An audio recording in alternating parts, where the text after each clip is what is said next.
perfect amount of sweetness. What a treat. I might put this up against Will Tennyson's apple fritter.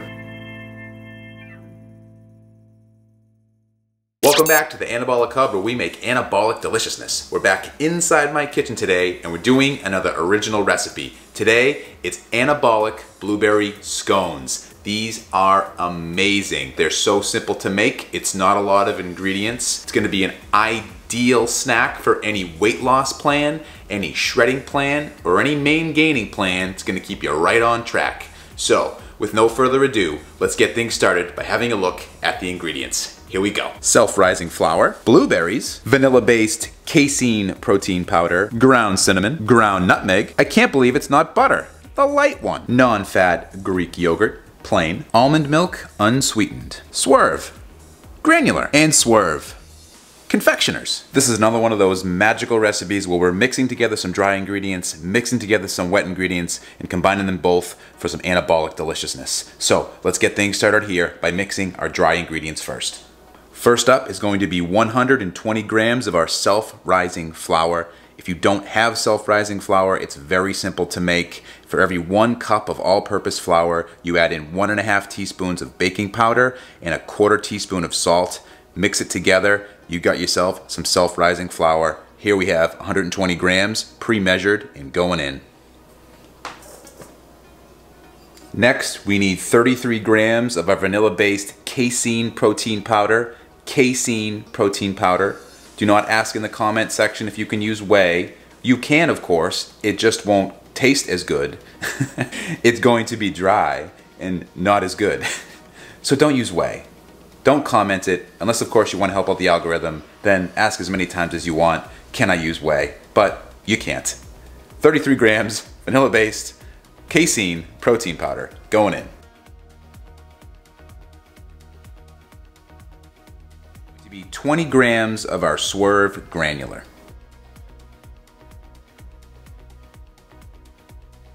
Then we need 1 gram of our ground cinnamon.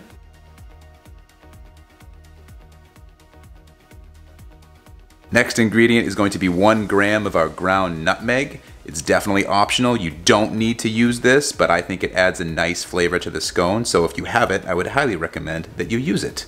1 gram going in.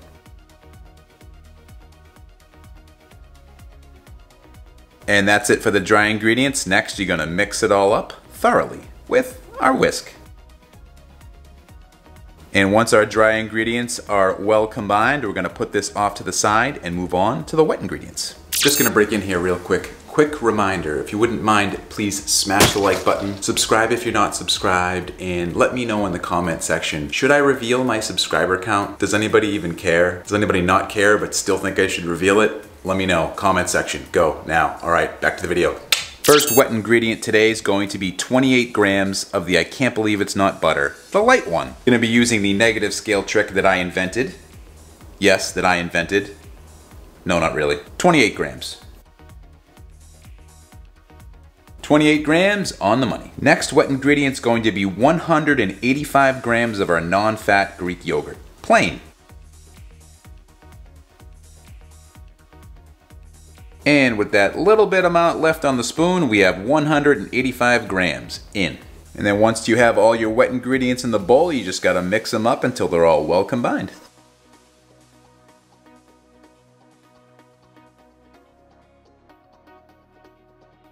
And then once you can't tell the butter from the Greek yogurt, you know you've combined them well enough and you're ready to add in your dry ingredients, which we'll do in 3 separate batches. Batch number 1.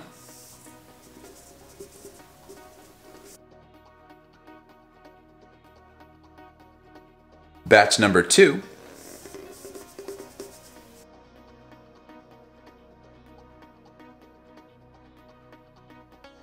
And batch number 3.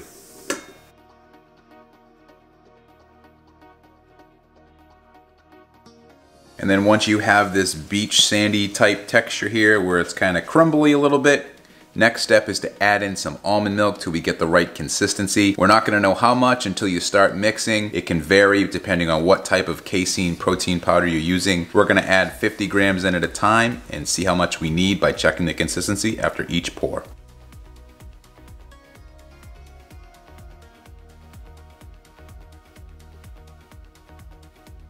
Almost there, we're getting close, but I think we need about 50 grams more.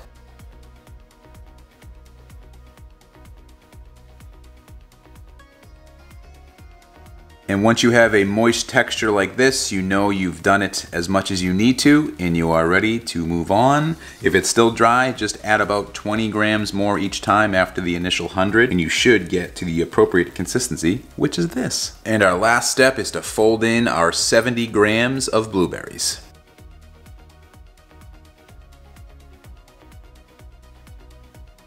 Once you've folded in your blueberries into the dough, it's time to put this onto a baking sheet lined with parchment paper and get it baking. Once you have your baking sheet lined with parchment paper, you just want to put the dough right in the middle, and then we're going to form it into our scone piece.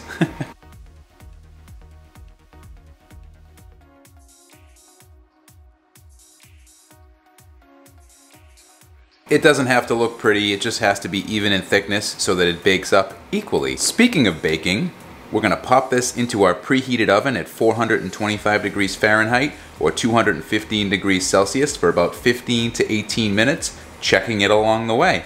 Let's do it. And after 17 minutes, we are done baking our scone in the oven.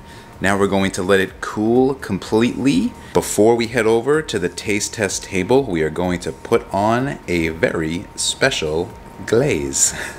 Now it's time to put together our glaze, and shout out to Will Tennyson. This is his recipe, very simple one that is. We're going to be using Swerve Confectioner's 14 grams of this, and we're gonna add some water to it. Super complicated, but hey, saw it on Will's fritter recipe, so thought I'd give credit where credit is due. I'm almost obligated for another fellow YouTuber that hides his subscriber count, so let's get mixing. 15 grams, good enough. And our last ingredient here, we're going to add some water. Less water than last time. Just the amount that you need for the appropriate thickness of the glaze. Don't add too much, it's gonna be a soupy mess if you do. So, like I said, less water than last time.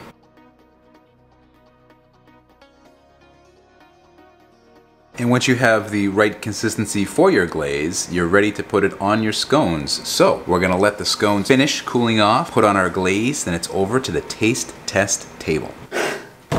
We're back at the taste test table yet again. Looking forward to having these blueberry scones again. They are delicious. Of course, I've already had them. One of the things I need to warn you about though, they do look really good and they smell really good, but if you take them off of the baking sheet too soon, you don't let them cool enough, they're going to be mushy in the middle. You have to really wait for that moisture to dissipate. I would say at least 15 to 20 minutes, maybe even a little bit longer just to be safe. First couple go-arounds, I had the recipe right, but I thought that it wasn't correct in terms of the cooking time because I would eat it and it would feel like it was too gooey in the middle. But after I let it cool for that 20-minute mark, they seem to be fine. They finish up cooking, all that moisture dissipates out of them, and you're good to go. So, what I'm saying is wait, be patient, but I'm telling you, totally worth it. Now you can cut these up however you want. I have it as 2 scones as 1 serving size, but if you wanted to cut up a bunch of pieces, I'm gonna show you all the macros in a second here for the total batch. These things are dense enough, there's enough protein in these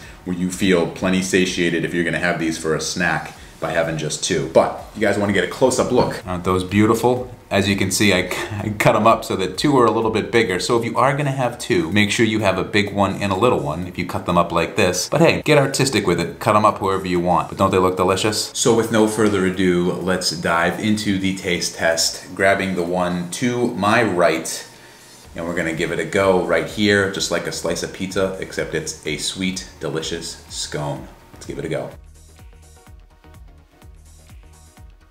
Oh yeah, this is good stuff right here. Perfect amount of sweetness. The glaze on top blends so nicely with the 20 grams of Swerve that we put into the recipe. Gives it the perfect amount of sweetness. The texture is right on. Now I had mine in the oven for 18 minutes. If you go on the higher end, it's gonna be cooked a little bit more through, not dry, but I found that 18 minutes is perfect in terms of what you get for an actual scone texture. So if that's what you're looking for, which probably most of you are, I'd go with 18. You pretty much get a blueberry in every single bite. That combined with everything else that we have in there is such a perfect mixture of flavors. Depending on how you wanted to portion these out, you could have this as a guilt-free breakfast if you wanted to. Doesn't necessarily have to be a dessert. Heck, they sell them at Starbucks as a breakfast food. Why can't we do it in the anabolic world? Might as well. When you get that bite with the blueberry, it really feels like you're eating a real food, quote unquote real food. It's all real food, but you know what I mean, like a whole food. You bite into that blueberry and it just tastes like you're eating something that's healthy, but not. Feels like you're cheating, but it also feels like you're eating fruit. It's unbelievable. It's not like when you have a real scone, like you've had like say a Starbucks scone, where you know you're just eating 95% sugar and there might be a little blueberry coloring in it. This is totally different. This feels more like you're eating a whole food. You know it's gonna keep you full. You're getting the antioxidants, the fiber, all the goodness of actual blueberries in this. And the small one's gone. I'm gonna go with the lesser of the two sized here because I think I had the bigger small piece, so now I'll go with the smaller big piece. This thing is ridiculous. What a treat. I might put this up against Will Tennyson's apple fritter as being a great, great dessert. I know it's not quite a donut, God forbid it not be a donut, but heck, scone's kind of a donut, right? It's sugar, it's frosting, it's a glaze, we're eating it, sugar, sweetness, you know, did I say sugar? Swerve.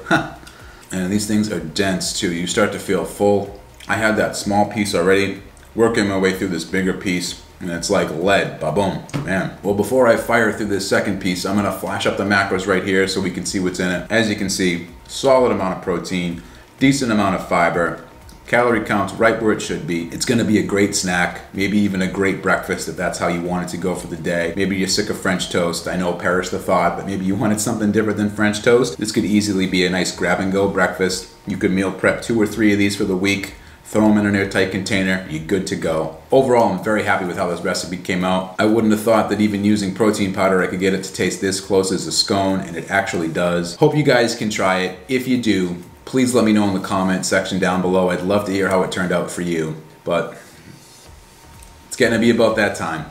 I gotta get up out of here, so I'll see you in the next one. Bye.